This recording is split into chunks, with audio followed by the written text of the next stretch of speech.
listening to the Marketing Personalities Podcast, a podcast for growth-minded entrepreneurs that serves up valuable insight and interviews about aligning your marketing strategy with your personality type. Because here's the deal. You shouldn't have to feel fake and salesy in order to grow your business. And you no longer have to. Your marketing strategy can feel good to implement and it can work. You can attract the right clients and customers to your business and grow your profits, all while staying true to who you naturally are. So in the name of honest business growth, bring your unique talents, perspectives, and personality to the table. And join us on this week's podcast episode to discover marketing that feels good for you.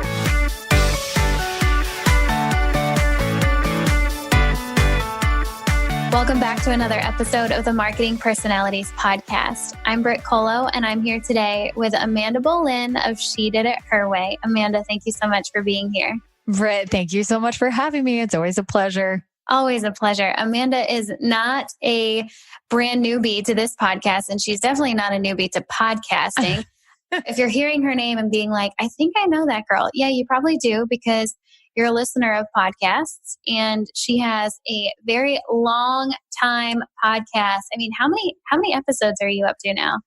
Oh God, 325. Oh my gosh. That is so many. Yeah. I've been listening to the She Did It Her Way podcast since, I don't know, maybe like episode 40. And then at that time, I went back and I listened to all the ones, I just binged on all the ones that had already gone live. So yeah, Amanda and I were BFFs before she even knew my name. But it was amazing though, because I loved, I think I sent out a survey and you were one of the people that really stood out in your response. And I was like, okay, I want to know her story and I want to know what she's doing. Cause you were at a full-time job at that point. And I'm like, okay, where are the challenges? Like, I need to understand and I want to understand. So how can I help? And you were just so giving of information. And then I think, I don't know, a couple months later, you're like, oh, I quit. Yeah. I was like, get it, girl. But you did it strategically. Yes. Amanda was such a part of my early journey of entrepreneurship, of actually quitting my job and going for it. So yeah, I mean, we get into that whole story, I think, in our original podcast episode together. I'll throw the exact episode number in the show notes here. But if you want to know more about how Amanda and I came to just know each other and how I quit my job, because Amanda was very much a part of that. She didn't know it. She didn't know it at the time, but she was.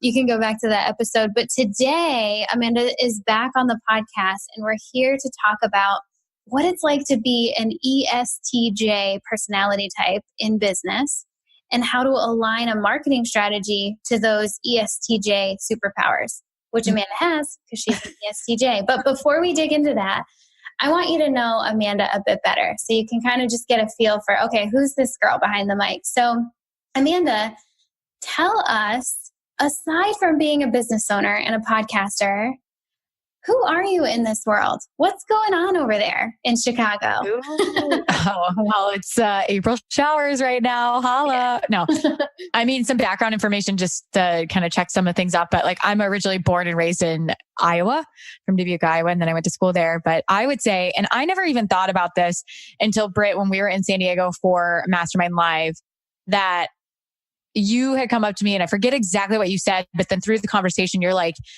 you're an catalyst for action. And I was like, what? Huh? And it really stood out to me because I never thought about it that way. But when I started thinking about how, when I interact with people and even as friends or family, I am all about action. It doesn't have to be perfect. Let's just start acting and getting out of the mind and start doing. And now obviously sometimes action, just acting, can have its challenges on the other side. So if you just do something without any forethought or any strategy, it can happen there. But I think what I found in my sweet spot is really helping people start to take that initial action that they need in order to overcome what they're thinking. But outside of that, outside of the online business and the world, I mean, I have a husband and we live in Chicago and I really love wine. Am I allowed to say that? Is that kosher? Can I say that on the podcast? Oh, yes. I really like vodka. So there you go. Yeah, we can talk about that. I mean, it definitely, it's a hobby. I think it's important to have hobbies outside of just business. And, balance, what is balance? And I think that we're always in seasons where when you are starting a business and you're side hustling, like there is no such thing as balance. Like you better be out of balance, because if you're not, then you're doing it wrong. Like you should feel like you're doing everything that you humanly possibly can. But it's also, you got to carve out time to unplug and do things that really like re-energize you. And for me, like, yes, I love wine, but I love the viticulture and education around it. And so that's one of the things that I really enjoy and like working out. But I like people who have good energy and I like taking action. Yes. Oh man, if I had to sum up Amanda Boleyn, yes. And I remember specifically that conversation because it felt so charged at the end of that first day of Mastermind Live when we got together in January. And just speaking into the fact that you are a catalyzer. You see this potential and you see this, really it's about energy, this potential energy in someone. And then you go and you infuse your own energy into them and they go and they use it. Like they go and they do it for you. Such a catalyzer for sure. I'm going to work that into my copy. All that, what you just said, that was amazing. Yes. Thank you. Well, I mean, your track record for getting people out of their stuckness and into not only, and I don't want to just say action, and you kind of hit on that a little bit before. It's not just action. It's very purposeful action. It's okay. If that's what you want, here's what we need to do to get there. Like it's still very strategic and purposeful. And so you're getting people into action and they're actually getting the results that they wanted. So that is Amanda Boleyn, people. Now let's talk about your business for a second. What do you do in She Did It Her Way, and who does it really primarily serve? Yeah. She Did It Her Way today it's about getting women who are in corporate America that want to start a business, getting them to take massive action on their business idea. And so we do it through monthly coaching programs. We have a podcast. We're going to start blogging later in the spring, either May or June. And kind of like what you said, where it is allowing people to show up and give permission that their crazy idea is possible, and primarily do it in the online space because that's where I live. And so, really focusing on that, but we get women at all different, if they want to start like an online business, like product based and things like that. But I did want to say that sometimes it's such a blessing to have it where it's like, okay, this is where I want to go. Now all I need to do is take action. And sometimes when I take that enthusiasm and put it and like want to channel it to another person, and I'm like, what do you mean you can't take action? Like, why do you think it's hard? Like, you just do it. Like, what? And so sometimes it can kind of rub, if I hit people in the wrong place at the wrong time, it can rub them the wrong way. So apologize in advance if that ever happens to anyone that I encounter. But I think I just have a lot of passion around just getting stuff done and getting the right stuff done at the right time. And like, if you want to live a certain life and you want to impact the world in a certain way, like it's literally a matter of saying, this is where I want to go with my vision. Here are the strategic steps for the next 90 days. Here's the massive action list of everything that I need to do, and removing drama from your mind and just showing up and doing and committing and executing, and stop overthinking. Heck yes. And I can feel all the ESTJs that are listening to this right now. Like, oh my gosh, I just met somebody like me finally. Like, yes. And you listeners, you can feel this, right? You can already feel it from Amanda, how she's a ball of fire. She is just on mission. She's got her stuff together and she's moving forward. And she's luckily reaching out her arms and saying, guys, come with me.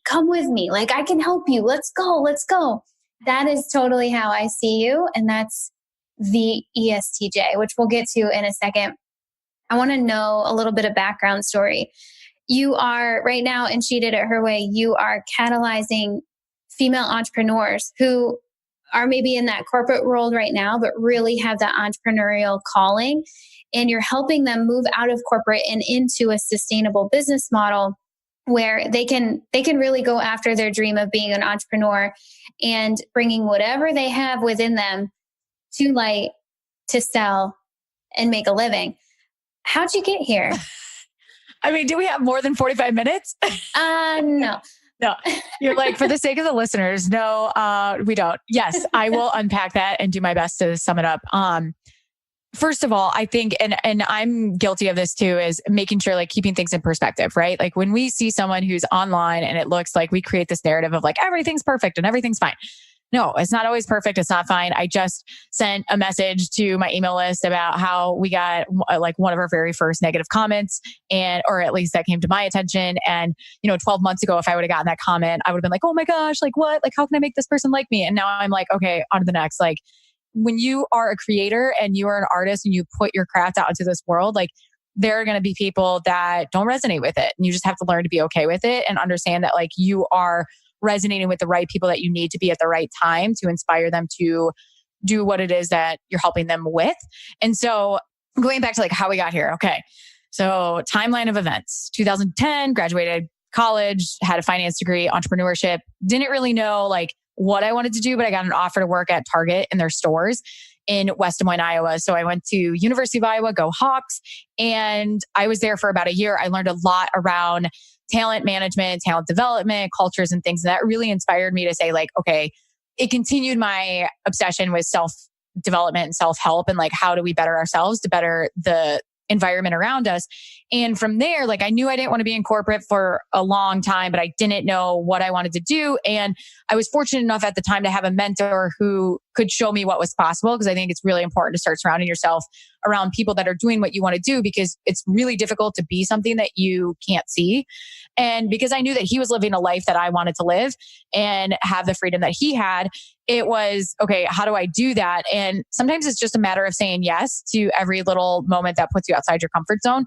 And I went to an event. So quitting Target, and that I quit Target a year after. And that was actually more of a leap for me because I went from Target to working at Wells Fargo through a third-party agency.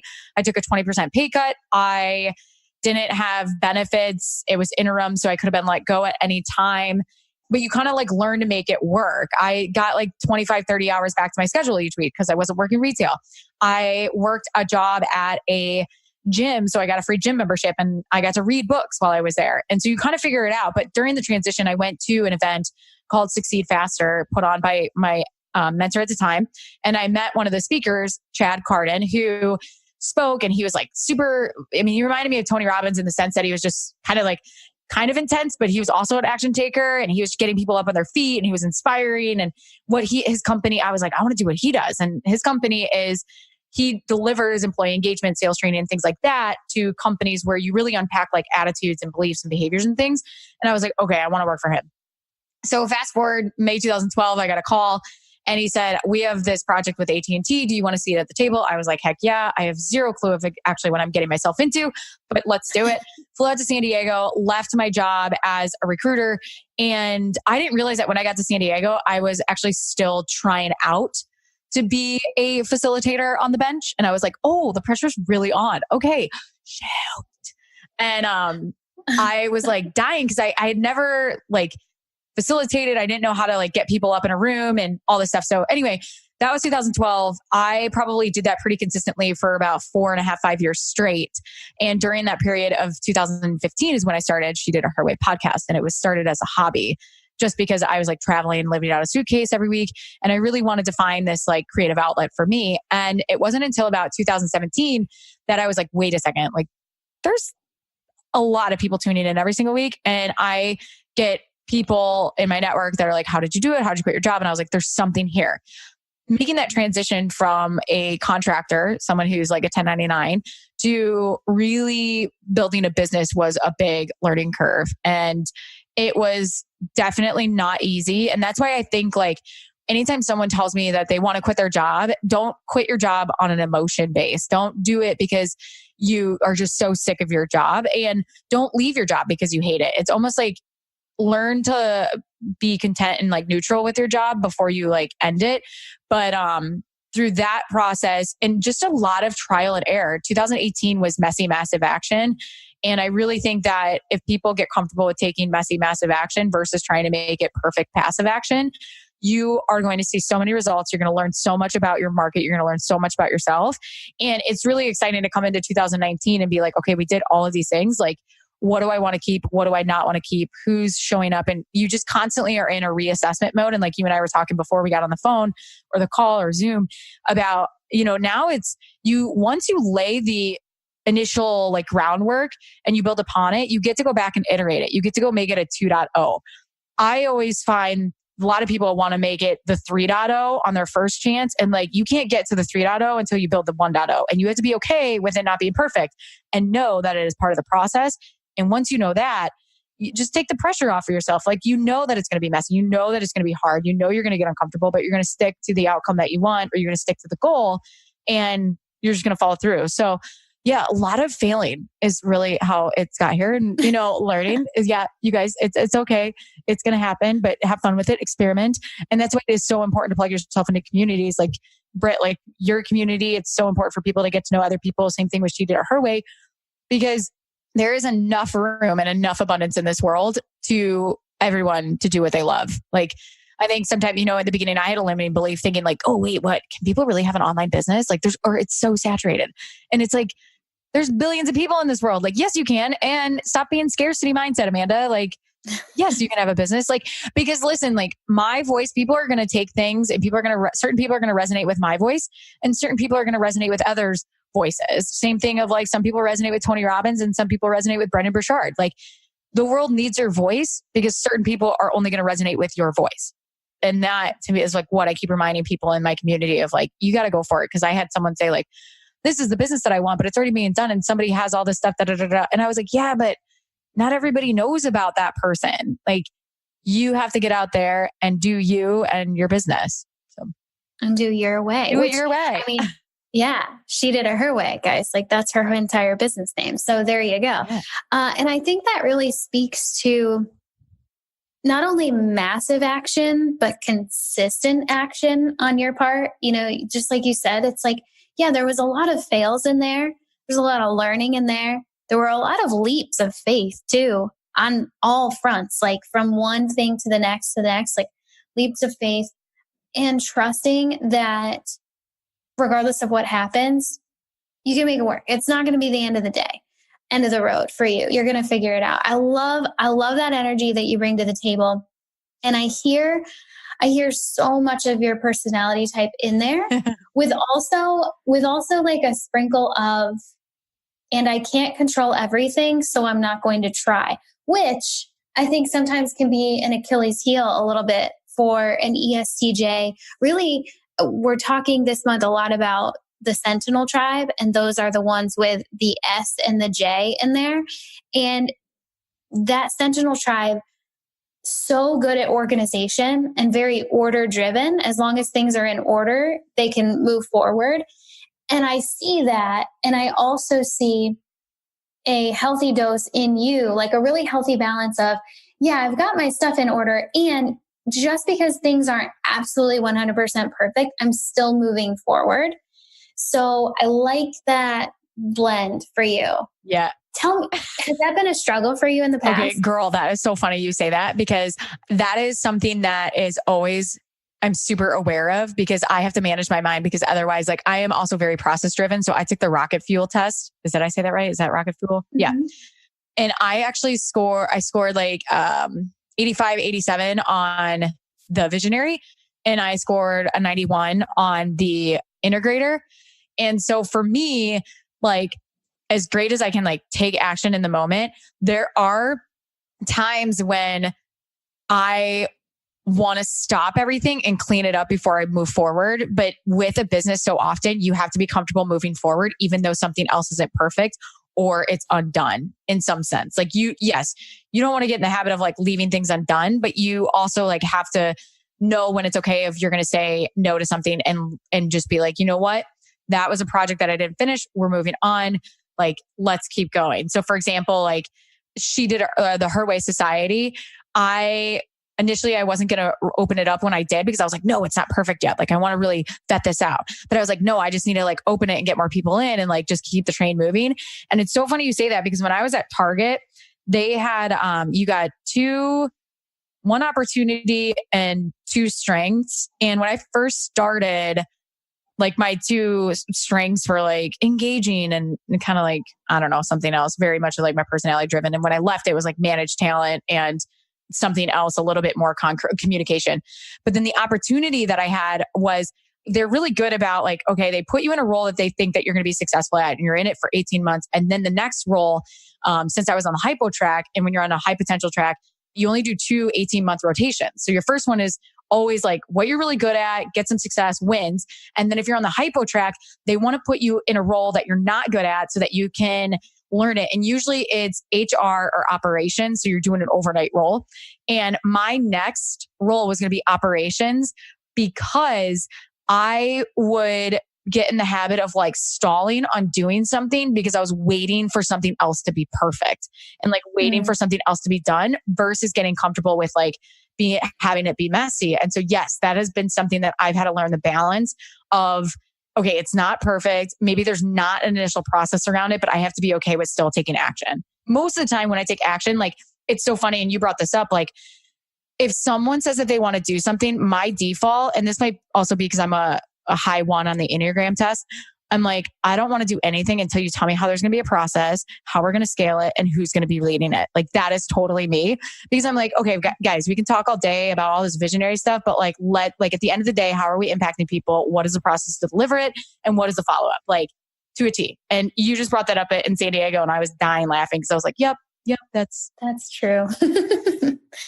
Yeah. So I think that gives probably a lot of hope to the other sentinels who are listening and realizing that while organization isn't a procrastination technique for a sentinel, like it's actually something you have to do to move forward, there can also be a really healthy balance of organization and action that's happening. I see successful sentinels finding that balance.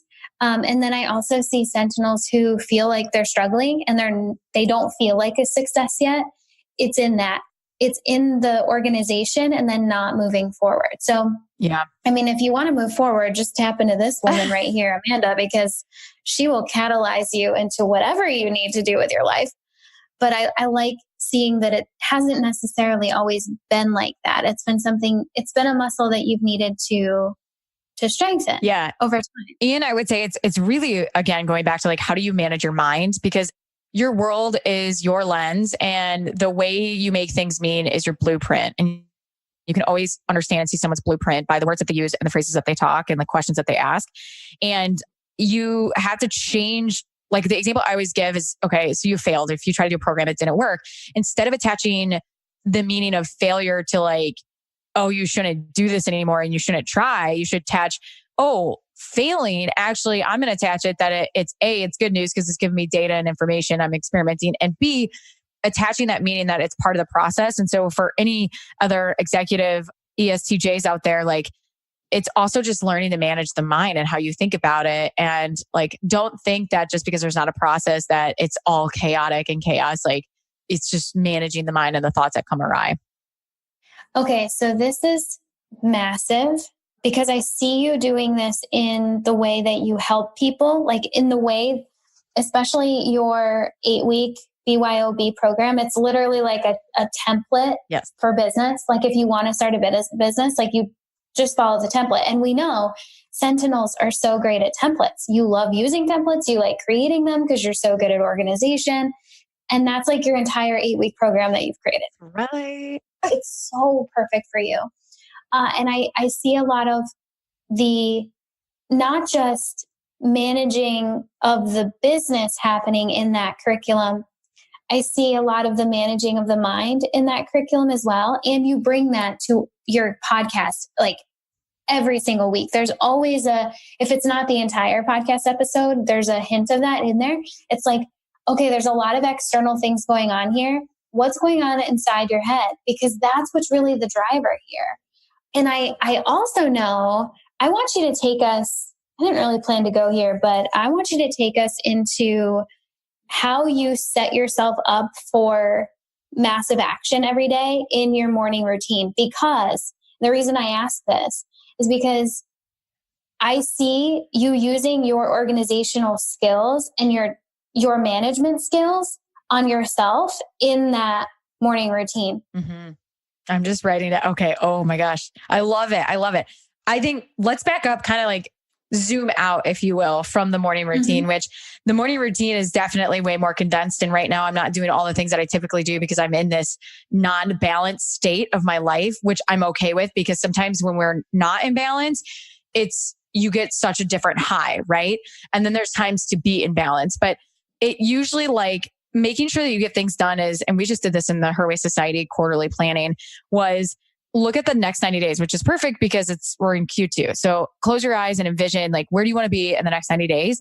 And then spend some time journaling about what does your life look like? What have you accomplished? What have you said yes to? What have you said no to? What have you done? And then pull out 3 to 5 key goals that at the end of whatever 90-day time period, like what do you want to have accomplished? And then from there, for each goal, you write this massive action list. So if one of the gals was, okay, in 3 months, I want to have 100 more people on my email list, then I'm like, okay, write everything that you need to do in order to accomplish that goal. And what you do is you create basically this massive to-do list. But sometimes people are like, oh, should it feel overwhelming? And I'm like, well, yeah, but it's good because you have this entire massive action list that you have to take in order to reach your goal that you want to achieve in 90 days. And it doesn't have to take all 90 days. You could hit it easily in a month or 2 months, right? But then what you do is you calendar block and you look at your calendar and you decide in 30-minute increments when you're going to produce what action. So you don't write what you're going to do. You're going to write like what you're going to produce at the end of it. And I see this so often. It doesn't have to be people who are in a full-time job working side hustle. It can be business owners too. Like we lose ourselves in the busyness. And so at the end of the day, sometimes we're like, what the heck did I even produce? And don't get me wrong. I have days where I'm like, what did I even do today? Like, I know I did a lot of stuff, but like, what did I produce? And so a way to overcome that is when you go on your calendar, instead of saying like, and blocking out 4 hours, because I used to do this a lot of like 4 hours work on podcasts. Now it's broken down into either 30 or 60-minute chunks just based on what I'm doing. And it'll say completed first outline for SoloCast X, Y, and Z. Then the next step might be completed first draft for our opt-in for SoloCast X, Y, and Z. So you get really good about knowing exactly what you're going to do with the time that you spend. And I find it very helpful for people who are in a full-time job and doing side hustling because the schedule is already chaotic. But if you can carve out an extra hour every single day, an hour a day, 5 hours a week, 20 hours a month is more than doing nothing, right? In a full-time job, it's way too easy to find yourself exhausted and tired at the end of the day so that when you open up your computer and your brain doesn't know exactly what you need to do, you're going to procrastinate and you're going to be like, oh, I'll work on it tomorrow, right? So doing that. And so also when you do so going back to the morning routine is really priming yourself. So one of the things that I do every day, even if it's just 5 minutes, is meditation. Meditation is incredible. It definitely, my husband can tell a difference when I'm meditating, when I'm not. Like that's hilarious. I mean, I did a 30-day meditation like challenge for myself last year. And halfway through, he didn't know I was doing it, but he's like, you just seem so much more relaxed. Like, what's going on? What are you doing? And I was like, oh, I'm meditating. He goes, oh, okay. But meditation can seem overwhelming. And it might to some people seem like, oh, why would I just sit there? And it's like, but it's the fact, like it takes more strength and courage to sit there and do nothing than it does to keep doing. And I think there's more strength, like when people take off sabbaticals and fully unplug for vacation, like it takes more strength to do that and to say like, I'm stepping aside from my business in this online world than there is about like keeping going and keeping up with it. But for a morning routine, like 5-minute journal, 5-minute meditation, and just hydrate a lot. Yes. Those are like some simple wins: meditating, gratitude journal, and then hydrating. That's perfect. So I see that as an ESTJ, and I want to back up a little bit and remind everybody really what is going on here to make you an ESTJ. But now that you, listener, as you can see how Amanda structures her day to manage her mind first and foremost, how that plays into how she now can go out and manage a whole bunch of other things. Mm-hmm. Because the ESTJ, they're also known as the executive. They're excellent administrators. And they are so good at managing things or people.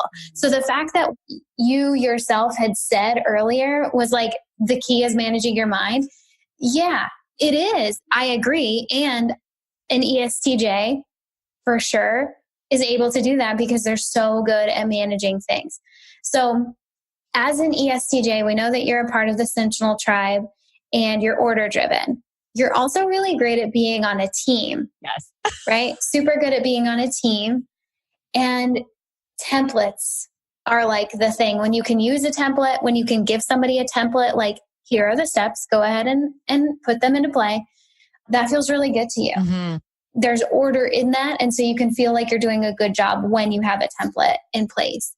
And you're always talking about systems too, which are basically templates, right? So ESTJs, so good. I see the visionary versus integrator conversation going on in our space all the time right now.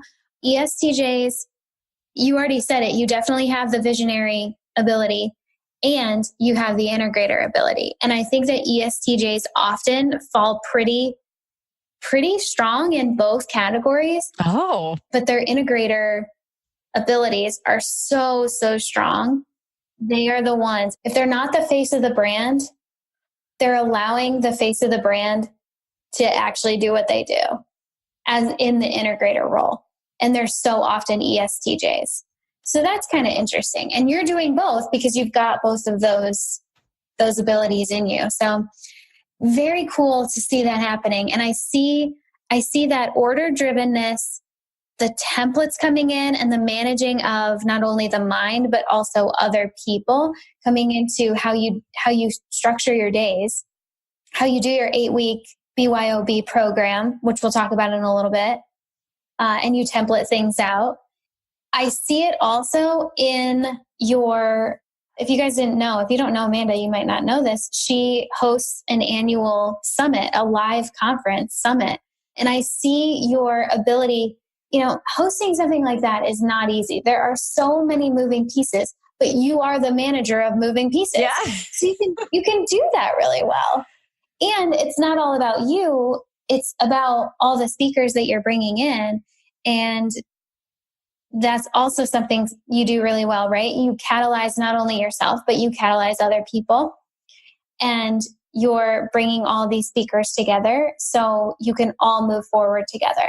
Yeah. So I just see it going through everything. Do you see that now too? Yeah. And I had taken, it's called Fascinate Me quiz by Sally Hogson. I'm probably butchering that. I apologize. And one of the things that came back was one of the things that, and the Fascinate Me quiz, which I thought was cool, is because it's more about like what people are fascinated and like kind of getting all about like, oh, you have the skill, like what is it? And for so many of us, we don't take time to recognize what makes us fascinating or what is our unique set because we're so close to it that we're like, yeah, everybody does it. I mean, if you're someone that can write social media and you do it really well, but you're like, I do it so well, you're kind of on autopilot. And then you think someone's going to pay me for it. Like, are you sure? Everybody can figure this out. And the truth is that not everybody can figure everything out. And the Fascinate Me quiz said that one of things that people get fascinated with me by is the maestro piece of it and being in the background. So I think I'm an extrovert. So oftentimes people might think that I like the center of attention. It's not that I strive for it. I don't need it to be sustained. Do I find myself ego crusher for me? So going back to what you were saying in the summit is like, it gives me an opportunity to really elevate other people. And I get to tie all the strings in and step up and like manage the pieces. Cause it is so much about like, it goes back to, especially in-person events, you have to prep so well. You have to over communicate. That was another thing that I learned in Target because I wasn't as good of a communicator when I necessarily went in, is that and not only through the events and the execution of it, but learning, like I have 3 VAs now. And when you start to bring on other people, you have to have systems and processes in place in order to scale. And I know a lot of times people think like, oh, I'm still working a full-time job. Like I don't really need someone to scale, but like that's actually a really great opportunity to condition yourself to create processes and to start having people, even if it's like doing 5 hours of work a week, that's 5 hours less that you don't have to do. And you get to work on the business, not in the business. And that also, you get to like discipline yourself. So when you go out full time, but it's also learning to, when you start to outsource a thing, like not expect people to make mistakes, but you have to have grace. And also like your skills transfer process and the expectations on how you do something and how someone else you're training to do something like has to be crystal clear. but then have a dialogue and open conversation and know like when there's too many strikes and things like that. So that's a whole other conversation about managing people and, having expectations and doing check-ins and stuff. But yeah, no, I see it, but I see it more ever since like you started doing more of these marketing personalities. I was like, oh my gosh, like, I never really thought twice about Myers-Briggs, but I'm like, it's good to know this to lean more into it so you can leverage the strengths of it. So thank you for doing what you do.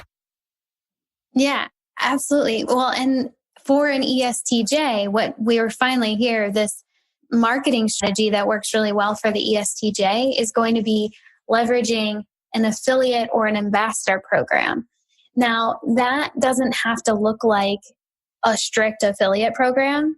It really, on ground level, it can simply look like, just like what Amanda's doing, bringing more voices into the picture and allowing them to speak toward the mission and the action that everybody needs to take. Amanda, you've done this since the start of She Did It Her Way because it's been an interview-based podcast, right? Bringing other people in and then catalyzing them to, hey, share this podcast out with your people. That's essentially what we're talking about here. You've done it since, I don't know when it started, 2015. Yeah. So crazy. And then you're doing it also with the summit. Mm-hmm. And I don't know how else you're doing it, but I just see as the ESTJ, you can create this network or this web of people that can speak about what you do really well. And because you've got that manager of people and that fire to catalyze, those people then speak for you and market for you and sell for you and speak really highly of you. You do that probably without even you realizing, which we've kind of already covered that. Like, I didn't know I do that, but hey, okay, cool. Yeah. And I see it in all levels of your business right now.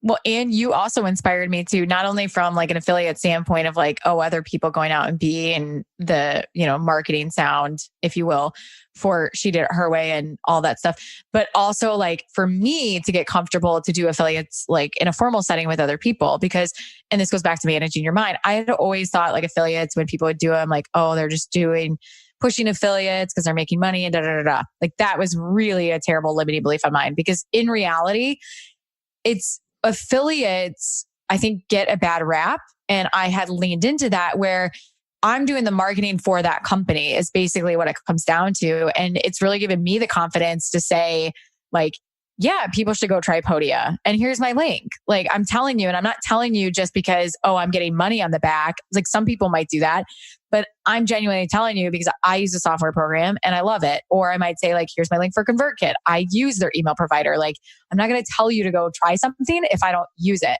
And I think that's just really important. But it's also like you've encouraged me to step into like, doing more formal affiliates and partnerships with people, because ultimately, like sometimes if I do a formal partnership, then I'm giving someone else the opportunity to become aware of a product that maybe they never knew about, but ultimately might have a massive impact in their life. And like, if I did do a JV, like they want to know. Right. Exactly. Oh, that's so good. I'm glad that's opened up for you. That's really exciting. So I think you say this, let's land the plane here. Yeah. I love it. That's an Amanda-ism. We're going to land the plane. Let's land the plane here. And I want you to, knowing all that you know about yourself and your personality type, what would you say to a fellow ESTJ? Very order-driven, executive type. What would you say to her? You're amazing. No, I'm just kidding. Yeah, you are amazing. That is what she needs. Hey, that's what she needs to hear. No. What would I say? What's so funny? Where my mind goes is it goes into the space of like, I don't know what I would say because it really depends on my individual interaction with that person and like what she's going through. But I think in and of itself, that process that I just went through is a typical ESTJ. Like I wanted, to me, I'm not going to throw like, here's my opinion, da, da, da, da, because it's really about asking the right questions to pull out and tailor whatever your response is to that person. So that's what I would say. You are such a great leader. Be like, let's have a conversation first. Oh, I love it. Well, okay, we're going to end on that note because that was so good. It was so good. Okay, Amanda, thank you so much for being here. Before we go, I want to make sure that the listeners know where to go find more of this amazing energy that you bring to the table. So where can they go and find you online? Yeah. You guys can go to shediditherwaypodcast.com, and I'm hosting so if you've ever thought about like building your online business, I am hosting a free 5-day live challenge. It's via email, but we're going to be active in the Facebook group, and you can go sign up for the challenge at shediditherwaypodcast.com/BYOB challenge. Get that? Build your online business. There we go. I love it. Yeah. So no, definitely go there.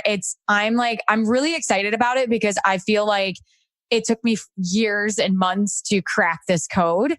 And I just want more people to immediately figure out the next steps when it comes to online and content creation, but also understanding the strategy of it. And then also like knowing the difference between what a business is and what a brand is and not confusing them. Because I think with social media, it's so easy to think that, I have to be on Instagram and curate this amazing social media handle.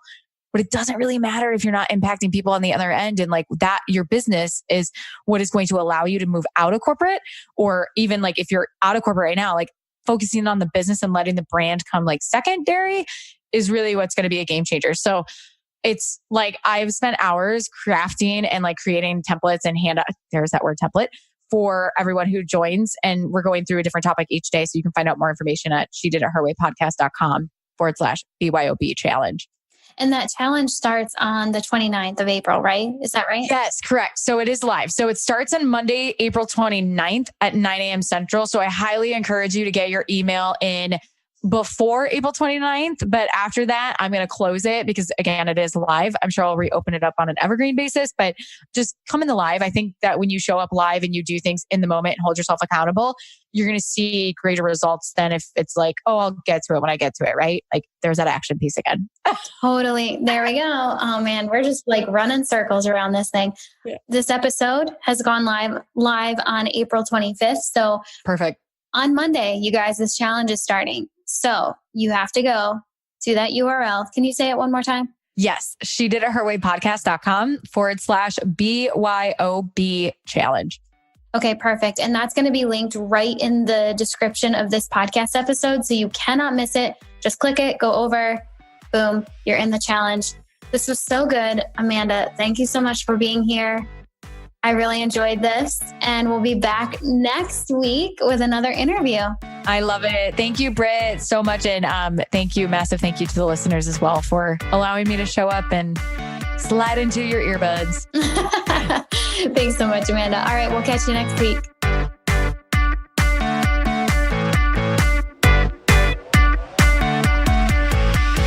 Thanks for listening to this episode of the Marketing Personalities Podcast. Now it's time to connect your marketing strategy to your personality type. Go to marketingpersonalities.com/MPP to download your marketing personality type full report. Use the code MPP at checkout to get $10 off. And that's a super special code for podcast listeners as a way to say thank you for being here. In your full report, you'll learn about your personality type, how it relates to the work you do, what your best marketing strategy includes so you can start implementing it right away, what your worst marketing strategy includes so you can avoid it, and so much more. Go to marketingpersonalities.com/MPP to get your full report and use the code MPP at checkout to receive $10 off your purchase. And one more thing before you skip on to the next podcast. Would you please share this episode with your entrepreneur friends who also need to feel good about their marketing strategies? Take a quick screenshot of your podcast app right now and share it out via text, Facebook, or my favorite, Instagram. Remember to tag me at Marketing Personalities in the photo so I can be sure to send you a huge high five and thank you for sharing the love. This podcast is edited and produced by the Podcast Engineers. They're pretty great, and you can find them at podcastengineers.com. That's all for now. Thanks as always for listening, and I'll catch you back here next week on the Marketing Personalities Podcast. Love ya. Bye.